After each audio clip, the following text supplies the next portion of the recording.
Saco azul ou saco roto? É desta forma que começa o vídeo desta semana. Os inúmeros casos judiciais mediáticos que foram, são e serão julgados nos tribunais e falados semanalmente, tanto nas televisões, nas rádios, nos jornais e nas redes sociais, estão na ordem do dia. Mas, pelo que vimos nos últimos anos, no futebol, na política, na banca e noutros setores da sociedade, os processos vão prescrevendo, arrastam-se, as condenações tardam em sair e levam-nos a questionar muitas vezes e a ter dificuldade em perceber até que ponto poderemos acreditar piamente na nossa justiça. Nos últimos anos, ou nos últimos tempos, temos visto a confirmação de que os e-mails publicados e denunciados no Porto Canal no ano 2017 eram mesmo verdadeiros.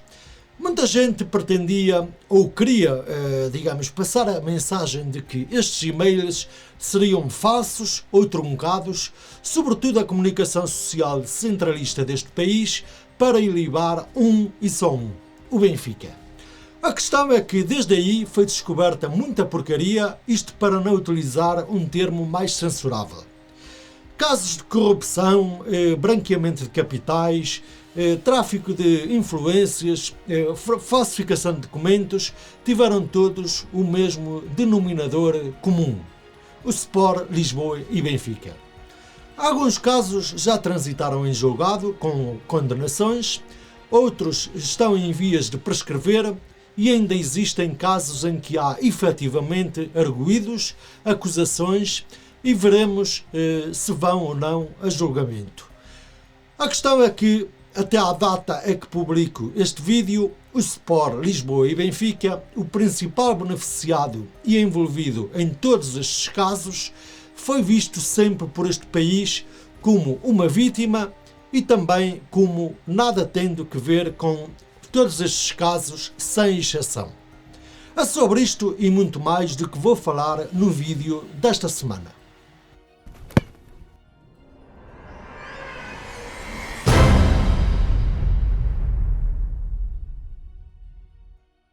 Antes de prosseguirmos, quero pedir-te que te inscrevas no canal Malha Azul e Branca e partilhes este projeto com os teus amigos e também nas tuas redes sociais. Neste momento, posso dizer que estamos com mais de 4.000 subscritores, a caminho do primeiro grande objetivo do canal, os 5.000 seguidores. Por isso, agradeço desde já o teu contributo e a tua fantástica participação. Posto isto e sem te estar a amassar mais, vamos então para o vídeo. O caso Negreira, que rebentou muito recentemente no país vizinho, que trata-se de corrupção na arbitragem em Espanha, já se encontra sob a alçada da UEFA. O caso começou a ser investigado há cerca de um ano, mais coisa menos coisa, mas é visível que a Justiça está a trabalhar de uma forma célere, com resultados efetivos. As suspeitas surgiram devido às investigações que o Ministério Público de Barcelona desenvolveu ao longo do tempo em relação ao Clube da Catalunha. José Negreira, antigo responsável da arbitragem espanhola, terá recebido entre 2011 e 2018 quase 7 milhões de euros para tomar decisões que favorecessem o clube catalão na tomada de decisões dos árbitros. Para além de José Negreira, alguns ex-dirigentes do Barcelona foram acusados por alegada corrupção, abuso de confiança e registros comerciais falsos, nomeadamente José Maria Bartolomeu e Sandro Rosell. À data da publicação deste vídeo, o caso está a ser analisado pela UEFA. Os inspectores disciplinares e de ética da UEFA foram nomeados para conduzir uma investigação exaustiva relativa a uma potencial violação do quadro jurídico da UEFA pelo Barcelona, naturalmente, em ligação com o chamado caso Negreira. Isto tudo foi feito no espaço de menos de um ano, ou seja, desde maio de 2022 até março de 2023. Estamos a falar de apenas um caso de corrupção, apenas um. O que acontece em Portugal? Um forrobodó. Vamos então aos casos.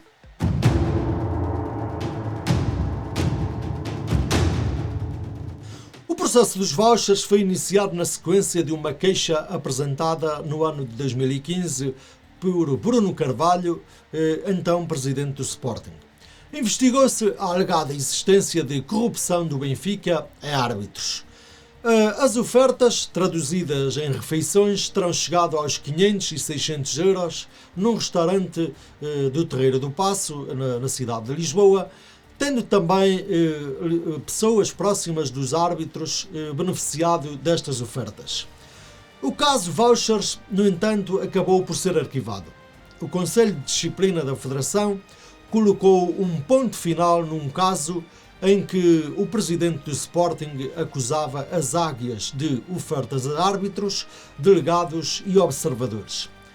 O Tribunal Arbitral do Desporto, contudo, já tinha também arquivado o caso, tendo mesmo recusado o recurso apresentado pelo Sporting, tal como já tinha sido decidido pelo Conselho de Disciplina da Federação Portuguesa de Futebol. No entanto, a SAD do Benfica, posteriormente, e também os seus administradores, do tempo de Luís Filipe Vieira, onde está também incluído o atual presidente Rui Costa, foram constituídos arguidos num processo que se junta ao processo dos e-mails e também ao processo Malachau, formando um super processo.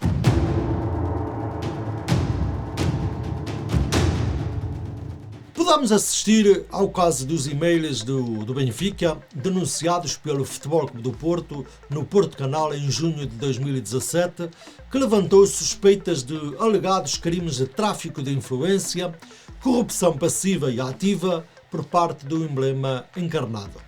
Mas o feitiço acabou por se virar contra o feiticeiro. O caso já foi julgado, mas não em relação ao conteúdo dos mesmos e não em relação ao Benfica. Foi julgado, sim, a divulgação dos e-mails da parte do Futebol Clube do Porto, com acusações efetivas a Francisco J. Marques e Diogo Faria do Futebol Clube do Porto, pela, como disse, divulgação de correspondência privada. A leitura do acórdão estava prevista para 27 de março de 2023, mas foi adiada para 12 de maio do mesmo ano, porque o Tribunal alterou a qualificação jurídica de crimes, o que obrigou a esse adiamento. Na prática, houve um agravamento dos crimes de violação de correspondência e de ofensa à pessoa coletiva, pelos quais respondem Francisco J. Marques, diretor de comunicação do Futebol Clube do Porto, e Diogo Faria, diretor de conteúdos do canal do clube. Quanto ao julgamento em relação ao Benfica e os seus dirigentes, que estão constituídos também como arguidos, esse vai ter que esperar, porque temos que ver, até porque até ao momento não há qualquer acusação ou condenação. E isto só o tempo o dirá.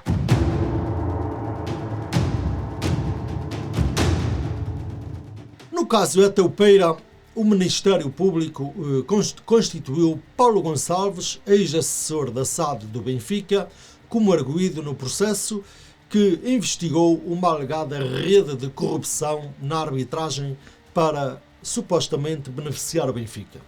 O acórdão do processo Eteupeira valorizou a determinação criminosa do ex-assessor jurídico do Benfica e também do funcionário judicial José Augusto Silva para condenar os dois arguidos por corrupção. Paulo Gonçalves oferecia convites a José Augusto Silva que terão ascendido a 4.000 euros para que fosse depois este funcionário premiável aos seus pedidos de fazer os acessos à plataforma Sítios.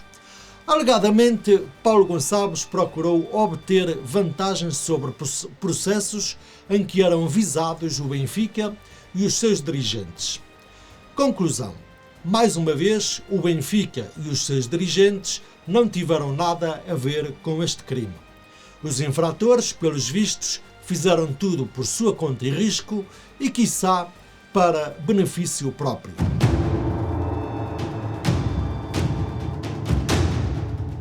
Luís Luís Filipe Vieira, então presidente do Benfica, foi arguido por recebimento indevido de vantagem, sendo acusado de ter oferecido ao juiz Rui Rangel uma vaga na futura Universidade das Águias como compensação pela influência do juiz num processo fiscal do seu filho. A investigação, que se estendeu por vários magistrados por alegada prática de crimes de corrupção, branqueamento, tráfico de influências e também fraude fiscal, teve como desfecho o julgamento em tribunal. O Supremo Tribunal de Justiça remeteu então para o julgamento os 17 arguidos da Operação Lex, incluindo os ex-juízes Rui Rangel, Fátima Galante, Vaz das Neves e também o então presidente do Benfica, Luís Filipe Vieira, acusados de crimes de corrupção. O Benfica afastou o seu presidente e o caso, neste momento, prossegue o seu julgamento.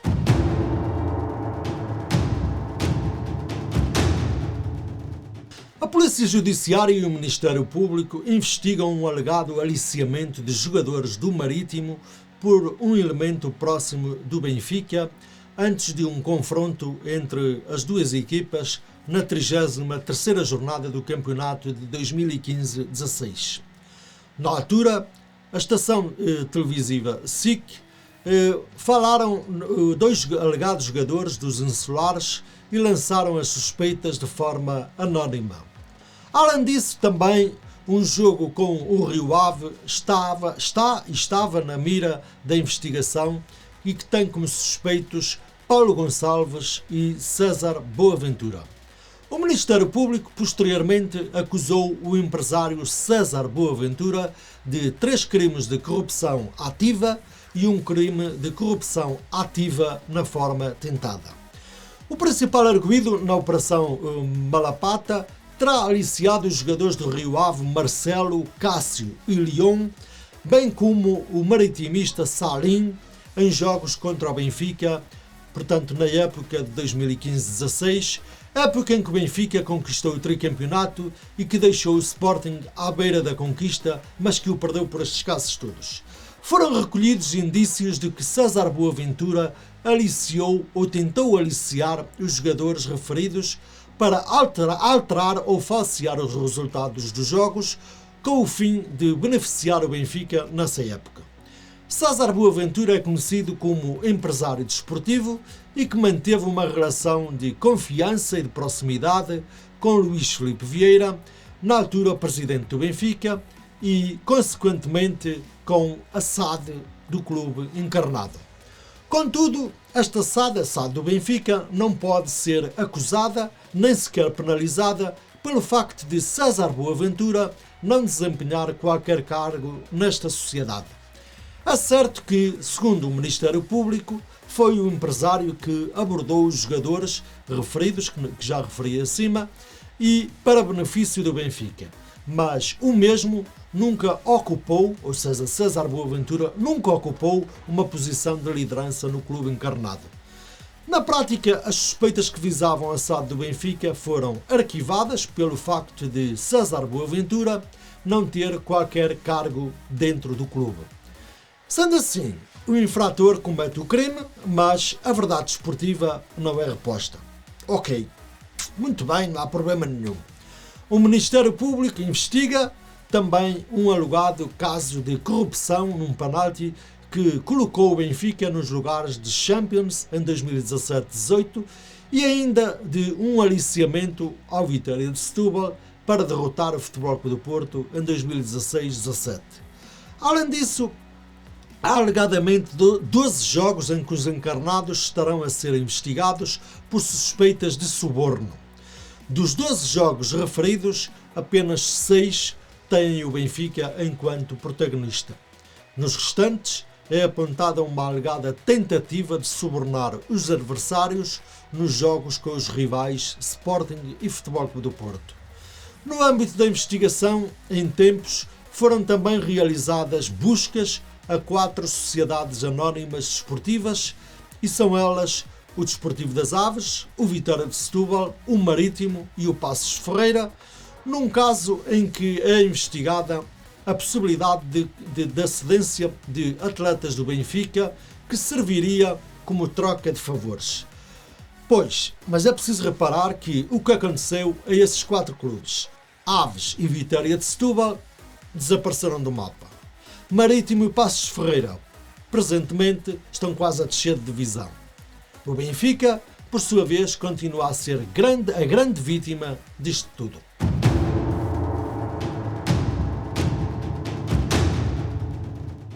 A SAD do Benfica, a Benfica Estádio, Luís Filipe Vieira, ex-presidente do clube, Domingos Soares Oliveira, CEO da SAD Encarnada e ainda mais 4 arguidos e uma empresa, estão presentemente acusados pelo Ministério Público de crimes de fraude fiscal e falsificação de documentos no âmbito do processo Saco Azul.